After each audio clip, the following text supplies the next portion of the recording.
लोकसभा के 2024 चुनाव के मद्देनजर चुनावी रणभेरी हो चुकी है। हालांकि अगर प्रत्याशियों की बात करी जाए तो हरियाणा में अभी सिर्फ बीजेपी ने ही तमाम प्रत्याशियों को मैदान में उतारा है। तमाम सियासी पार्टियां अभी टिकट देने में पीछे हैं। लेकिन जनता क्या सोचती है और किस तरह से इस बार चुनावी मुद्दे हावी रहने वाले हैं, तमाम पहलुओं पर बातचीत करने के लिए जी दिल्ली एनसीआर लगातार ग्राउंड जीरो पर अलग अलग इलाकों में जाकर लोगों से बातचीत कर रहा है। इसी कड़ी में आज हम हिसार में पहुंचे हैं और हिसार में बार एसोसिएशन से जुड़े कुछ बुद्धिजीवियों के साथ साथ आम वर्ग से भी हम बातचीत करेंगे। सबसे पहले इस बार एसोसिएशन की खासियत आपको बता दें कि लाला लाजपत राय ने भी यहीं से अपनी एक तरह से प्रैक्टिस की शुरुआत की थी। 1886 से लेकर 1892 तक हिसार की बार एसोसिएशन से उनका जुड़ाव रहा था। तो आप सहज ही अंदाजा लगा सकते हैं कि कितनी ऐतिहासिक ये बार रही है। इनसे जुड़े तमाम बुद्धिजीवी वर्ग जो है वो राजनेताओं के बारे में क्या सोचते हैं और किस तरह से अपने नेता के चुनाव को लेकर लक्ष्य रखे हुए हैं, तमाम पहलुओं पर इनसे बातचीत कर लेते हैं और एक तरह से चर्चा कर लेते हैं। ये बताइए जी, एक नेता में क्वालिटी क्या देखते हैं? जिस हिसाब से अब रणभेरी हो चुकी है चुनाव की, हालांकि प्रत्याशियों की आने में देरी है, तो क्या मानते हैं क्या क्वालिटी होनी चाहिए? मेरे हिसाब से तो एक तो नेता ऐसा होना चाहिए जो जात पात धर्म और कास्ट के ऊपर ना चल के विकास के ऊपर वोट मांगे। विकास भी है नहीं कि नाम का विकास हो, कुछ करके दिखाए। ऐसा नेता हमारा होना चाहिए। तो आपको क्या लगता है कि लोग कहाँ पीछे रह जाते हैं? मसलन चुनाव तो हर बार आते हैं, तो जो लक्ष्य रखे जाते हैं क्या पेज कहाँ पर फंस जाता है, कहाँ पर क्वालिटी वाइज कॉम्प्रोमाइज हो जाता है? लोग भी अपना स्वार्थ देखते हैं कि मैं किसके साथ जुड़ूं। वो भी ज़्यादातर ये नहीं देखते कि देश हित में क्या है। हमें सोचना पड़ेगा आज नहीं तो कल। अगर आज सोच लेंगे तो देश हमारा काफी ऊंचाइयों क्या रहने वाला है जिसके नाम पर वोट होंगे। खोखला विकास तो मुद्दा नहीं रहेगा। मुद्दा ये रहेगा कि कुछ करके कौन दिखाता है, काम करके कौन दिखाता है। और दूसरी बात ये होनी चाहिए, अगर कोई नेता है भी तो उसका पार्टी लाइन से भी हटकर अपना एक जमीर होना चाहिए उस नेता का भी। ये बात अगर हमारा कोई बड़ा नेता कह रहा है तो उससे हटके भी होना चाहिए कि ना ये गलत कह रहा है, और ये इस तरीके से बात की जा सकती है, काम किया जा सकता है। ठीक है, आपको क्या लगता है जिस हिसाब से नेता एक दूसरी पार्टी में स्विच ऑन कर रहे हैं, लगता है कि इस चीज का भी इम्पैक्ट पड़ता है एक वोटर के ऊपर? क्या मुद्दे लगते हैं? जो आज का टाइम भागदौड़ जो चल रही है, कोई पार्टी की तरफ जा रहा है, कोई दूसरी पार्टी की तरफ जा रहा है, मुझे नहीं लगता कि कोई काम करने वाला है इसमें। सभी अपना अपना स्वार्थ सीधा करने के लिए लगे हुए हैं, कोई इस दौड़ में कोई इस दौड़ में। लेकिन हम चाहते हैं कि कोई विकास ऐसे हो कि हमारी भी आगे हमारी सुने। आज के टाइम हमारे जितने विधायक बने हैं या हमारे सांसद बने हैं, हमारी भी आता ही नहीं कोई। बन गया अपने दिल्ली बैठ गया, कोई चंडीगढ़ बैठ गया, काम करने के लिए कोई नहीं आता। बस अपना काम किया और चलो। तो क्या क्वालिटी, क्या आप क्या क्वालिटी तो मैं देखता हूँ कि अब की बार हम तो सोचेंगे कि हमें वोट देना किसको है। अगर ना भी दे तो हमारे को कोई फर्क नहीं पड़ेगा, देंगे तो फर्क पड़ेगा। लेकिन देंगे ऐसे उम्मीदवार को जो हमारी सुने बीच में आके। नाराजगी इनमें खासी दिख रही है नेताओं के प्रति, आप क्या कहेंगे? बिल्कुल जायज है जी नाराजगी। कर्मठ होना चाहिए हमारा नेता, और ऐसा होना चाहिए जो काम करे। ऐसा ना हो अब ये जैसे एक पार्टी से दूसरी पार्टी में जा रहे हैं तो क्या है ये, क्योंकि इनका खुद का स्टैंड नहीं, हमारे लिए क्या करेंगे? अपना स्टैंड होना चाहिए पहले तो। अपनी पार्टी में अगर वो हार रही है तो उसके साथ खड़े रहें, उसी टाइम खड़े रहें, उससे क्या फर्क पड़ता है, अगली बार फिर जीत जाएंगे जी। लेकिन बातें तो लंबी लंबी करते हैं ना सभी नेता कि हम ऐसा कर देंगे वैसा कर देंगे, तो आप क्या सोचते हैं होना क्या चाहिए? वही तो कह रही हूँ मैं, कर्मठ होना चाहिए। बातें बातें करते हैं, काम कोई नहीं करता। हमें ऐसा चाहिए जो काम करे हमारे लिए। तो पुराने जो भी रहे हैं उनको कितने नंबर देते हैं 10 में से? ऐसा जी, ऐसे तुलना मतलब गिनती नहीं की जा सकती भी कितने नंबर दे सकते हैं, लेकिन जो काम है वो दिख रहा है। एक्चुअली जो काम होता है वो पब्लिक को दिखता है जी। क्या मांगती क्या है जनता, क्या मांगती है, क्या काम का चाहिए उन्हें? सड़कें, बिजली, क्या चाहिए? बिल्कुल सब चाहिए जी। जो पब्लिक की हमारी जो डेमोक्रेसी है उसके हिसाब से जो पब्लिक है उसी की सरकार होती है जी। तो पब्लिक के लिए ही काम नहीं हुआ तो फिर कैसी सरकार? हम किसको चुने? हमारा ऐसा नेता जो हमारे लिए काम करे, हम उसको पसंद करें। आप क्या चाहते हैं, कैसा होना चाहिए, क्या क्वालिटी मानते हैं? हमारा नेता कम से कम हमारे बीच में आगे, पब्लिक के बीच में आगे, पब्लिक की डिमांड सुने।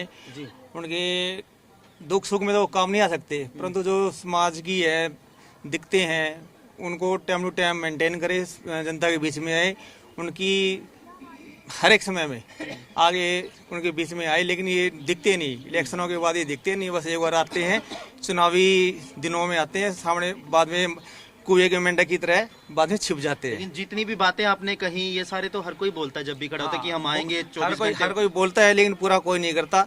ये सब दल बदलू सरकार है, कभी वहां पे उस कुएं में कूद गए, कभी उस कुएं में कूद गए। तो इसका फिर हल कैसे हो सकता है? आप बीइंग एडवोकेट कुछ हल हो सकता है इसका? मतलब ना, कि being जो दल बदल रहे हैं, हालांकि कानून तो है लेकिन फिर भी कैसे सतर्क कैसे हो सकता है? ये सतर्क तो पब्लिक को ही होना पड़ेगा कि अपना नेता कैसे चुना जाए। ठीक है, ये तो ऐसे हर एक के बीच में बैठ के ये हल नहीं हो सकता। ये तो पब्लिक को खुद को समझेगी, वही कर रही है उसी सरकार को चुने, चाहे वो बीजेपी है चाहे कांग्रेस है, इससे कोई फर्क नहीं पड़ता। चलिए, काम जो काम करती है, जो पब्लिक के हित में काम जो दिख रहे हैं पब्लिक को, उसी को वोट करना चाहिए। ये दिखने की बात कर रहे हैं कि कामकाज जो करें उसी पर चले, आपके क्या लग रहा है? मेरा मानना ये है कि हिसार लोकसभा का जो वोटर है वो बड़ा समझदार वोटर है और हिसार लोकसभा सबको आजमाती है। इन्होंने भजनलाल का भी टाइम देखा है, चौधरी बंसीलाल जी का भी टाइम देखा है, कांग्रेस का भी टाइम देखा है और बीजेपी का भी टाइम देख रही है। तो आखिरी में जो जनता जनार्दन जो फैसला लेती है वो बड़ा सोच समझ के लेती है। मौका सबको मिलता है, यहाँ अपना अपना रंगमंच है, सबको अपना अभिनय करने का टाइम मिलता है और जनता आखिरी में जो चोट की वोट मारती है वो सभी को एक मैसेज आता है। और हिसार लोकसभा एक हरियाणा राजनीति का एक गढ़ रहा है, इसमें सभी ने अपनी अपनी किस्मत आजमाती है। तो वोटर समझदार है, अपना भी फेवर देखता है और हमारे हिसार विधानसभा क्षेत्र का तो देखता ही देखता है। जो भी इसको चुनेंगे, जिस भी सदस्य को चुनेंगे, समझदारी के साथ चुनेंगे। लेकिन ये है कि एक्सपेक्टेशंस कभी नेता खरे नहीं उतरते हैं। अब पिछले एमपी की बात कर लें तो बड़ी एक्सपेक्टेशन थी लोगों के साथ कि भाई नई गवर्नमेंट आई है, नई चीजें लेके आएंगे, लेकिन वो खरे नहीं उतरे अपनी उम्मीदों पे, तो उसको उनकी भी सजा मिलेगी। अब जो भी सदस्य कोई नई चोला, पार्टी का चोला उड़ के आ जाता है तो मुझे लगता है जनता देखती है सब। अच्छा, जिस तरह से आपने अभी एमपी का जिक्र किया, ब्रिजेंद्र सिंह थे, यहाँ से बीजेपी के थे लेकिन अब तो वो कांग्रेस में आ गए हैं। अगर वो अब कांग्रेस से मैदान में आ गए तो क्या आकलन रहेगा फिर? हिसार विधानसभा क्षेत्र मुझे लगता है किसी पार्टी की को डिसाइड नहीं करती है, वो इंडिविजुअल को देखती है। ये 400 पार का नारा जो दे रही है बीजेपी, मुझे लगता नहीं है कि हिसार विधानसभा क्षेत्र जो है उसको वो उस पे जाएगी। वो देखेगी कि हमारा जो नेता है वो हिसार के लिए कितना काम कर सकता है। तो हिसार की जनता क्या क्वालिटी मांगती है? क्या देखिए हिसार क्या है, इतना प्रोग्रेसिव स्टेट है, हरियाणा का राजनीति का गढ़ रहा है। आप यहाँ देखेंगे चारों तरफ इतना एजुकेशनल हब है, मेडिकल फैसिलिटी जितनी अच्छी है, उसके बावजूद भी लोग, ग्रामीण क्षेत्र भी है, वो विकास जो सिटी के अंदर है वो गाँव तक पहुँचे। विधानसभा क्षेत्र तो बहुत बड़ा है, वो हर एक गांव तक पहुंचे। जो बेसिक फैसिलिटीज है, बच्चे जो हैं अपने गांव से निकल के कॉलेज में यहाँ पे आते हैं, मेडिकल फैसिलिटी जो है सिटी के अंदर है। ये रिवर्स होना चाहिए मेरे हिसाब से गांव से, क्योंकि हर आदमी जो है, हम लोग जुड़े हुए हैं गांव से, हर आदमी का कहीं ना कहीं रिलेशन है, तो वो रिवर्स होना चाहिए। ये जो फैसिलिटीज शहर के लोगों को मिल रही है, पार्क है, बिजली है, 24 घंटे पानी, अच्छा पानी है, मेडिकल फैसिलिटीज है, एजुकेशन है, वो रिवर्स होनी चाहिए। तो इसके लिए कोई ग्रामीण जिम्मेवार नहीं है, क्योंकि ग्रामीण ही मूव करते हैं शहर की तरफ। ग्रामीण कैसे जिम्मेदार हो सकते हैं? ग्रामीण तो बेचारे हमारे ग्रामीण जो हमारे वो है, वो हमको पढ़ा लिखा के शहर भेजते हैं और उनकी एक्सपेक्टेशन ये रहता है कि हम उनके काम को पूरा करके रिवर्स दें। कमियां कहाँ रही नेताओं? कमियां हम सिर्फ नेता भी तो हमारे में से निकले हुए हैं जी, अधिकतर ग्रामीण अंचल से ही आते हैं। हाँ बिल्कुल, ग्रामीण अंचल से आते हैं। बात ये है कि हम लोग ने रिवर्स कितना दिया जी, हम लोग सोसाइटी को वापस कितना कर रहे हैं। अगर जिसमें सोसाइटी भी देखती है कि हमने इसको, एक आदमी को पढ़ाने के लिए समाज जिम्मेदार होता है, उसको पढ़ाने के लिए, उसकी सभी चीज़ों के लिए समाज जिम्मेदार है। हम सिर्फ एक को नहीं कह सकते कि इसकी फैमिली बड़ी होगी, उसके लिए पूरा समाज उसे काम करता है। समाज को अगर आप वापस नहीं दोगे तो वो रिटर्न करेगा फिर। और इसका जो सबसे अच्छा अधिकार है, मुझे ऐसा लगता है कि जो वोट की चोट है वो सबसे अच्छा मैसेज आता है। तो जो मुझे लगता है ग्रामीण क्षेत्रों में जो ज़्यादा काम करेगा, जो रिवर्स करेगा, उसको जनता जो है चुनेगी और मानेगी। मेरा पर्सनली ये मानना है। चलिए, इन्होंने ग्रामीण क्षेत्र में विकास को खासा फोकस किया, आप बताइए आप क्या मानते हैं? देखिए, मेरे अनुसार आप जो सांसद की बात कर रहे हैं कि कम से कम सांसद एक ऐसा तो होना चाहिए कि वो अपनी सांसद निधि का पूरी तरह इस्तेमाल कर सके। दूसरा, वो क्षेत्र के बीच में रहे। जितने पीछे में 2-3 के नाम बताऊं आपको जो हमने देखे हैं, पीछे के कुलदीप जी यहाँ सांसद रहे, उन्होंने अपनी निधि का कभी इस्तेमाल नहीं किया। फंडिंग वापस चली जाती थी, जो पैसा सरकार देती है वो भी नहीं लगाते, वो तो घर से नहीं जाता, वो तो लगा देना चाहिए। उसके बाद पीछे में जो हमारे सांसद रहे हैं, कई बार बड़े बड़े मुद्दे आए कि घर पे ताला लगा हुआ है, दिल्ली बैठे रहते हैं, यहाँ कभी आते नहीं। विपक्ष जब बोलता है तो कभी आके कोई साफ सफाई होती है मकान की, यहाँ आते नहीं।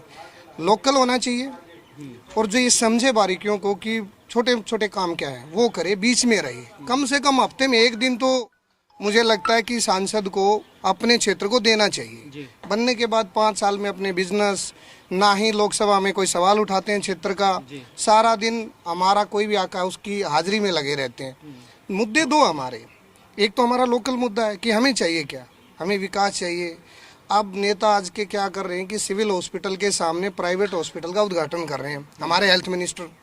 ये बड़ी शर्मनाक बात है। अब जब आप उसका उद्घाटन करोगे और कहोगे कि जी ये बहुत अच्छा है, तो सिविल में कौन जाएगा? मतलब खुद ही सरकार कह रही कि सिविल अच्छा नहीं है। लोगों के पास आज स्वास्थ्य के लिए पैसा नहीं है। दूसरा, एजुकेशन इतनी महंगी है कि एक गरीब का बच्चा अगर इंटेलिजेंट हो जाए तो उसके लिए वो समस्या है।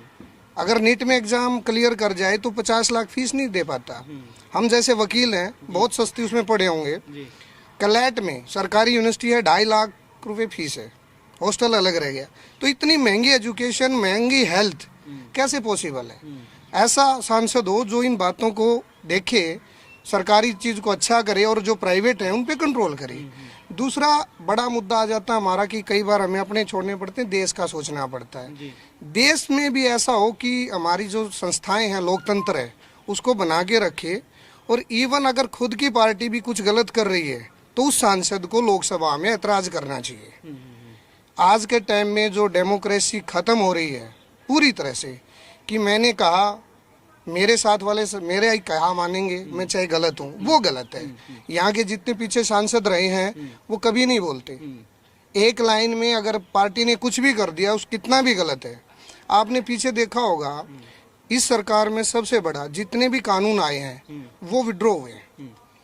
कहीं ना कहीं गलतियां तो रही है ना, कोई बोलता नहीं है। तो जिस हिसाब से आप बता रहे हैं कि विड्रॉ हुए हैं कानून, किसान आंदोलन या दूसरे आंदोलन जितने भी चले, इन मूवमेंट्स का इस इलेक्शन पर फर्क पड़ेगा मानते हैं? बिल्कुल बिल्कुल फर्क पड़ेगा, और फर्क दिख भी रहा है। आपको तो हमसे ज्यादा दिख रहा है, क्योंकि आप जो दिखाते हैं तो वही देखते हैं। जिस तरह सरकार जो है प्रेजेंट में है, वो जहाँ भी वोट मांगने जाते हैं लोग उनको गाँव में नहीं घुसने देते, और जो लोग सवाल पूछते हैं नेताओं पे सवाल का जवाब नहीं है। सिर्फ पार्टी बदल लेने से या चोला बदल लेने से कोई फर्क नहीं पड़ेगा। मैं तो फिर भी ये कहता हूँ, अब पार्टी की एक आदमी दिल्ली बैठा है या मुंबई बैठा है, उसको कह रहे हैं कि फिल्म स्टार को ले आएंगे हम, वो क्या पता उसको हमारी कल्चर का। तो मतलब फिल्म स्टार्स वगैरह या जितनी भी बड़ी सेलिब्रिटीज है उनको आना ही नहीं चाहिए? बिल्कुल नहीं आना चाहिए। राजनीति में पॉलिटिशियन हो और लोकल हो, जिसको क्षेत्र की छोटी छोटी समस्याओं का पता हो। अब मैं छोटी सी बात कहूँगा, अभी कांग्रेस का एक मुद्दा चल रहा है कि पीछे संजय दत्त का नाम आया, वो विड्रॉ कर गए। बीजेपी ने कहा कि रणदीप हुड्डा को लेके आएंगे, वो मना कर गए। तो वो पॉलिटिक्स में जिनको कुछ नहीं पता। एक हमारे यहाँ लोकल कभी एमएलए का इलेक्शन लड़ा था, कई साल से आते ही नहीं, बच्चे विदेश में रहते हैं, वो सांसद के लिए बोला वो आ रहे हैं। जिनकी फैमिली खुद तो विदेश में पढ़ते हैं बच्चे, प्राइवेटों में अच्छे में, और यहाँ सरकारी स्कूलों को खत्म किया जा रहा है, मर्ज किया जा रहा है। तो ऐसा सांसद इस बार हिसार ने चुनना चाहिए जो लोकल छोटे मुद्दे भी देखे और देश के बड़े मुद्दों पे भी, चाहे वो अपनी पार्टी गलत करे उसके खिलाफ भी बोले। चलिए बाबूजी, आपने तो काफी इलेक्शंस देखे होंगे, कई नेताओं को पलटते भी देखा होगा, आते भी देखा होगा, क्या लगता है इस बार क्या हवा चलेगी? पहली बात तो हम लाला लाजपत राय, जिसने गुलामी के खिलाफ हिंदुस्तान की आज़ाद करवाने के लिए रोल किया, तो सबसे पहले सांसद का ये कर्तव्य है कि देश के अंदर जो अनियमितताएं हैं, जो डेमोक्रेटिक सेटअप भंग हो रहा है, जो फंडामेंटल राइट का हनन हो रहा है, जो कानून व्यवस्था को कुचला जा रहा है, उसके खिलाफ बोलने का राइट है।